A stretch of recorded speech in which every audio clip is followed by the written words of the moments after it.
하나님은 아브라함에게 복을 약속하셨어요. 어떤 복이었죠? 자녀를 주겠다, 민족을 이루겠다, 땅을 주겠다, 너로 하여금 번성케 하고 창대케 하겠다, 천하만민이 너로 인하여 복을 받게 하겠다. 여러분, 이 중에 고르라면 어떤 복 고르시겠어요? 땅, 자녀, 창대케 되는 거, 나 때문에 다른 사람이 복 받는 거. 여러분, 어떤 복 받겠어요? 제일 마지막 건 아닌 것 같아. 나 때문에 다른 사람이 복 받는 거, 이건 빼고 받고 싶은 복이 있겠죠. 실제로 아브라함은 이 땅에서도 복을 받아 거부가 되었습니다. 그렇잖아요. 여러분, 태어났더니 내가 아브라함의 아들이야. 그럼 얼마나 좋겠어요. 아브라함이 큰 거부가 되었는데 태어나서 눈 떠봤더니 내가 아브라함의 아들이야. 그러면 좋겠죠. 7절에 보면 아브라함의 자손이라는 단어가 나와요. 그리고 우리가 읽지는 않았지만 저 넘어가면 29절에도 아브라함의 자손이라는 표현이 나와요. 아브라함의 자손이 핵심 단어라는 것을 알 수가 있죠. 이 아브라함의 자손이 왜 중요한가? 아브라함의 자손이 되어야 9절에 보면 아브라함과 함께 복을 받느니라. 아브라함이 받았던 그 복을 나도 받는다, 이 말이죠. 29절에 보면 유업을 이을지 아니라 이렇게 되어 있어요. 아브라함의 자손이 되어야 아브라함의 유업을 이어받는다, 이런 표현이거든요. 그러면 누가 아브라함의 자손인가? 7절에요. 믿음으로 말미암은 자들은 아브라함의 자손인 줄 알지어다. 예수님을 믿는 우리가, 예수 믿어 구원받은 우리가 아브라함의 자손이다 하는 거예요. 그러니까 아브라함의 자손이니까 아브라함의 복을 받을 자요, 아브라함이 받았던 그 복의 유업을 이을 자다, 이제 그런 의미가 되는 거예요. 우리가 받은 복은 무엇인가? 유업을 잇는다라는 표현은 우리가 대체로 그렇게 이야기하죠. 하나님 나라를 상속받는다, 하나님 나라를 유업으로 받는다, 이제 이렇게 이해를 해요. 그래서 유업을 이어받는다, 우리가 하나님 나라에 간다, 이제 이렇게 이해하면 되죠. 그러면 아브라함의 복을 받는다 그랬는데 그 아브라함의 복은 뭐냐 하는 거예요. 우리가 예수님을 믿어 아브라함의 자손이 되어서 받는 아브라함의 복이 무엇이냐? 우리에게 땅을 주시나? 우리 자녀가 잘 되게 해주시나? 우리를 아브라함처럼 창대케 해주시나? 어떤 복인가 하는 거죠. 그것들도 다 복이 될 수는 있어요. 그러나 아브라함의 복이라고 할 때 가장 중요한 것이 있어요. 8절에 이렇게 되어 있어요. 하나님이 이방을 믿음으로 말미암아 의로 정하실 것을 성경이 미리 알고, 이방을 믿음으로 의롭다 할 것을 성경이 미리 알고 먼저 아브라함에게 복음을 전하되 모든 이방인이 너로 말미암아 복을 받으리라 하였느니라. 하나님께서 아브라함에게 모든 이방인이 너로 말미암아 복을 받을 것이다 라고 말씀하셨다는 거예요. 하나님은 먼 미래에 뭘 바라보시고 이방인이 믿음으로 말미암아 의롭다함을 받을 것을 아시고 아브라함에게 복을 주시되 모든 이방이 너로 말미암아 복을 받을 것이다 하셨다는 거예요. 그럼 모든 이방이 받는 복이 뭐예요? 새벽이라 너무 깊이 생각하면 안 된가? 모든 이방이 받는 복이 뭐예요? 믿음으로 의롭다함을 받는 거다, 이 말이에요. 이해하셨죠? 말씀이 그렇잖아요. 이방을 믿음으로 말미암아 의로 정하실 것을 미리 알고 아브라함에게 복음을 전하되 모든 이방이 너로 말미암아 복을 받을 것이다 그랬잖아요. 이방이 받는 복이 뭐예요? 믿음으로 의롭다함을 받는 거예요. 그러니까 아브라함의 복은 믿음으로 의롭다함을 받는 것이에요. 실제로 아브라함이 하나님을 믿음에 그것을 그에게 의로 정하셨다 그랬죠. 그러니까 아브라함이 받은 최고의 복은 뭐냐면 의롭다함을 받는 거였어요. 하나님을 믿음으로 의롭다함을 받는 거, 그게 아브라함이 받는 복이다 이 말이에요. 여러분, 이것이 우리가 받는 가장 큰 복인 것을 믿으십니까? 내가 예수님을 믿음으로 의롭다함을 입었다. 이거 가장 큰 복이에요. 에이, 목사님 그래도 땅은 한 평 주셔야지 복 받았다는데 땅이라도 한 평 주시고 집도 주시고 그래야지. 그 믿음으로 의롭다함을 받는 거, 저 좀 약한 것 같은데요. 우리가 아직 안 죽어봐가지고 하나님 앞에서 의롭다 여김을 받는 것이 얼마나 큰 복인지 실감을 못하는 거죠. 당장은 눈앞에 보이는 것들, 그것들이 이제 복이라고 생각하는 거예요. 땅도 있었으면 좋겠고, 그 땅에 집도 짓고, 그 땅에다가 빌딩도 짓고, 그래가지고 그걸 다시 팔아가지고 더 큰 땅 사고, 더 큰 집 짓고, 이제 이게 복이라고 생각되는 거죠. 누군가 간증한다고 생각해 우리가 예, 간증자를 초청해가고 간증을 했더니 그 사람이 저는 예수님 믿고 의롭다함을 받았습니다. 그러면 여러분 모르겠어요? 아멘 그러겠죠. 간증하러 왔는데 제가 예수 믿고 믿음으로 의롭다함을 받았습니다. 아멘. 네, 제가 예수 믿고 큰 복 받았어요. 땅도 많아졌고요. 집도 여러 채 있고요. 제가 거부가 되었습니다. 할렐루야. 막 아멘. 이제 우리가 이러는 거죠. 당장 눈앞의 것이 우리에게는 크게 된다. 근데 죽었다고 쳐봐요? 죽었어요. 천국과 지옥의 갈림길에 서 있어요. 그 천국과 지옥의 갈림길에서 저는 예수 믿고 부자가 되었습니다. 그러면 사람들이 와 박수 칠까요? 아무 소용이 없는 거예요. 그렇잖아요. 그 천국과 지옥의 갈림길에서 저는 예수님을 믿음으로 죄사함 받고 의롭게 되었습니다. 이게 가장 큰 복이잖아요. 우리가 안 죽어봐서 아이고 그 의롭게 되는 것은 그냥 그런 거고 집도 있으면 좋겠고 땅도 있었으면 좋겠고 자녀들도 잘 됐으면 좋겠고 이것이 더 크게 느끼는 거죠. 우리는 믿음으로 의롭게 된 것이 복 중의 복인 것을 확신해야 합니다. 진짜 내가 진짜 믿음으로 의롭다함을 받았다, 정말 큰 복 받았다라는 확신이 있으면 우리는 범사에 감사할 수 있습니다.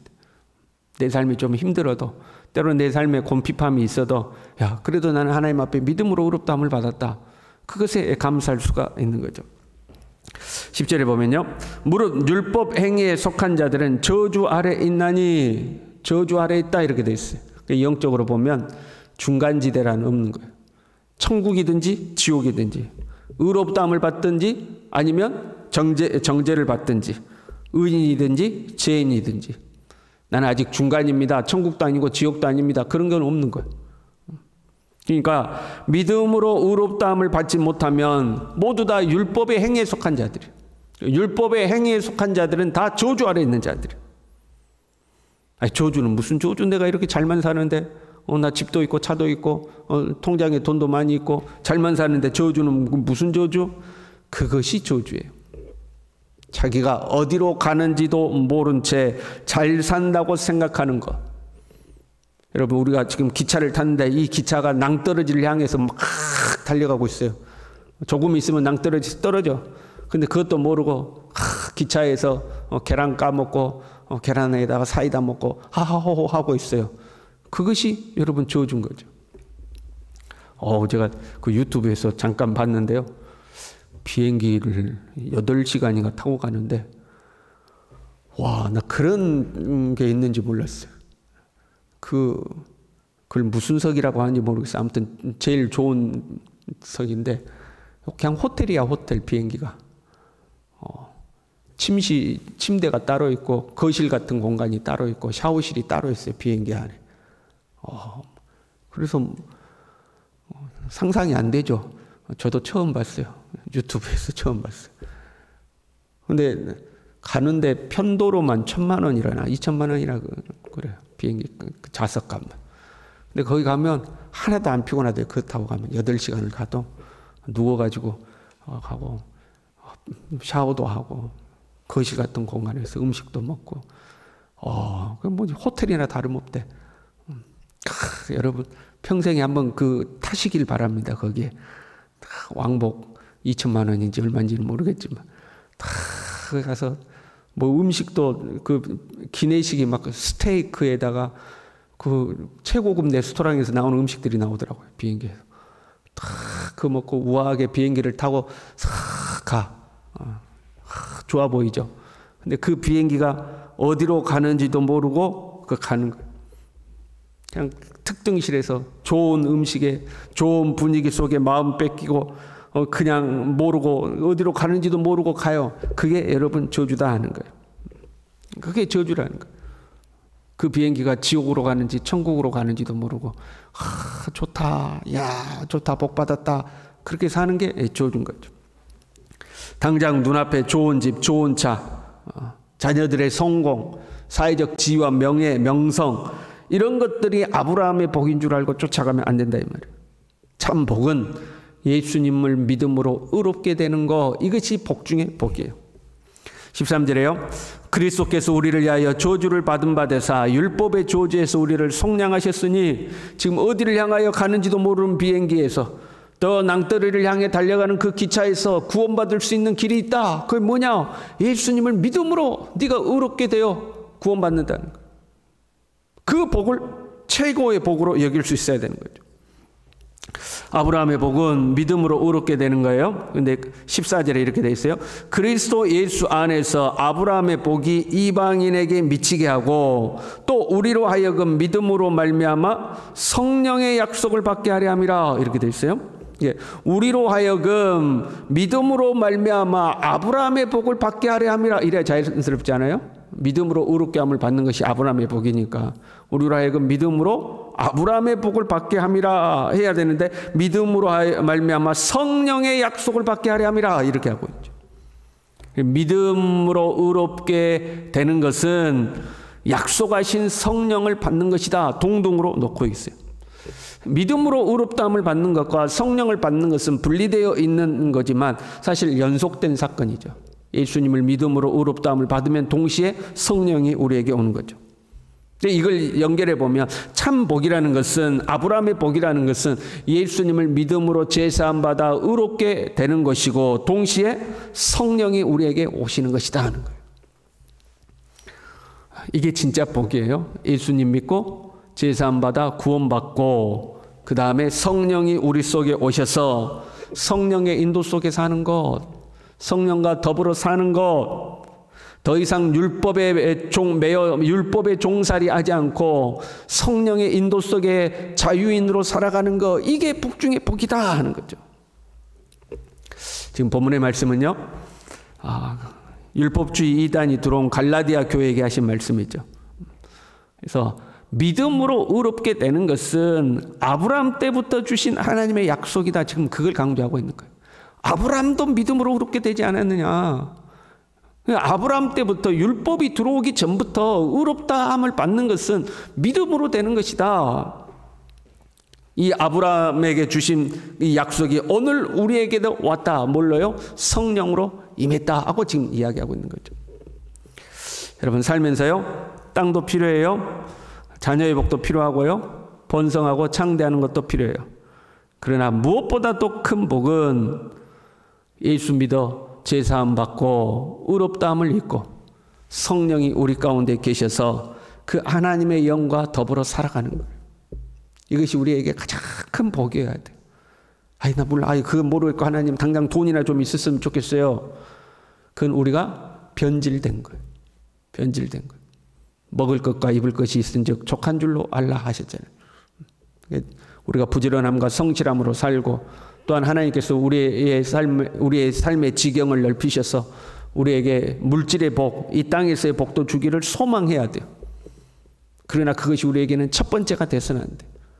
비록 그러한 것들이 내게 없다 할지라도 나 같은 죄인이 예수 그리스도로 말미암아 제사함 받아 의롭다함을 받고 하나님 나라를 유업으로 상속받을 자가 되었고, 그뿐만 아니라 성령이 내 안에 오셔서 오늘 하루도 나와 동행하시고 하나님께서 친히 나를 이끌어 가시는 삶을 사는 것, 이것이 무엇보다도 큰 복인 거예요.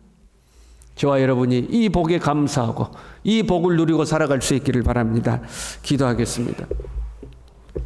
하나님 아버지, 눈에 보이는 것에 마음 빼앗기지 아니하고 예수 그리스도를 구주로 믿어 하나님의 자녀 되었습니다. 성령께서 우리에게 오셔서 세상 끝날까지 우리를 떠나지 아니하시고 함께 하시는 이 큰 은혜와 이 큰 복에 깊이 감사하면서 오늘 하루도 감사하며 살아갈 수 있도록 우리 모두를 붙들어 주시옵소서. 예수님의 이름으로 기도 올리옵나이다. 아멘.